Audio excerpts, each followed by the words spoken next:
Чыңгыз Айтматов Жалал-Абад шаарында төрөлгөнбү? Бул суроого жооп өзбек-кыргыз окумуштуулары катышкан Жалал-Абаддагы эл аралык илимий конференцияда айтылды. Андиян мамлекеттик университетинин окутуучулары Жалал-Абад шаарына келишип, 90 жылдык маареке Өзбекстанда кандай белгиленип жаткандыгы тууралуу кеп салышты. Айтматовдун чыгармаларынын тилин үйрөнүүгө арналган илимий практикалык конференция болуп өттү. Чыңгыз Айтматов өз калами менен бүтүн дүйнөнү эгеледи.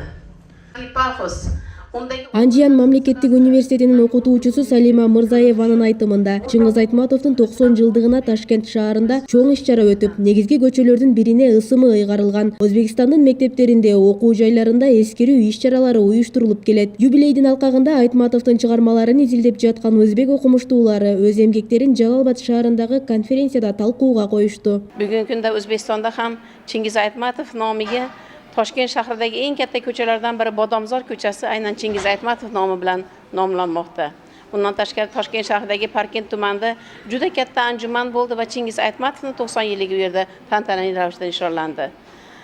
O'zbekiston Milliy universitetida alohida eksponatlar ishlab turibdiki, aynan Chingiz Aytmatov ijodini ko'rish uchun, yana ham yoshlar o'rganish uchun Chingiz Aytmatov ijod qilgan 1927-1928 жылдары Төрөкул Айтматов жер суу реформасын жүргүзүү иштери менен Жалал-Абадта болгон. Мындан улам Чыңгыз Айтматов Жалал-Абад шаарында төрөлгөнбү деген бүдөмүк ойлор коомчулукта айтылып келген. Аны Жалал-Абад мамлекеттик университетинин окумуштуулары эбак изилдеп, архивдик документтерди карап чыгышкан. Бир катар маалыматтар көп эле кездешет. Бирок Чыңгыз Айтматовдун ушул жерде төрөлгөндүгү жөнүндөгү маалымат жок. Мен андай маалыматты кездештирген жокмун.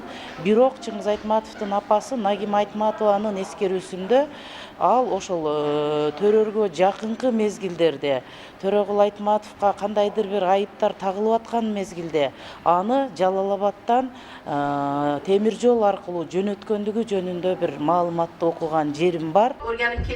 Конференцияга Анжиян, Ош, Жалал-Абад мамлекеттик университеттеринин окутуучулары катышты. Өзбекстан менен эл аралык достук жана илимий байланыш иш-чарасы Жалал-Абадта биринчи ирет өткөрүлдү. Мындан ары кызматташуу, студенттер жана мугалимдердин тажрыйба алмашуусу менен уланмакчы.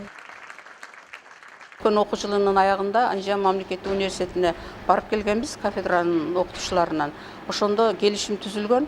Мына буюрса биринчи жолу келип атат. Эми кийинки конференцияда илимий окуусулдук байланыштар кийинки иш-чараларда дагы чыңдала берет деген ойдобуз.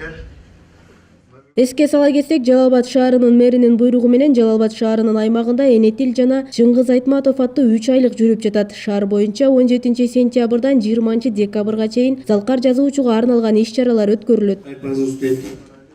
Роза Акматжан кызы, Аскарбек Сабаев, Жалал-Абад шаары.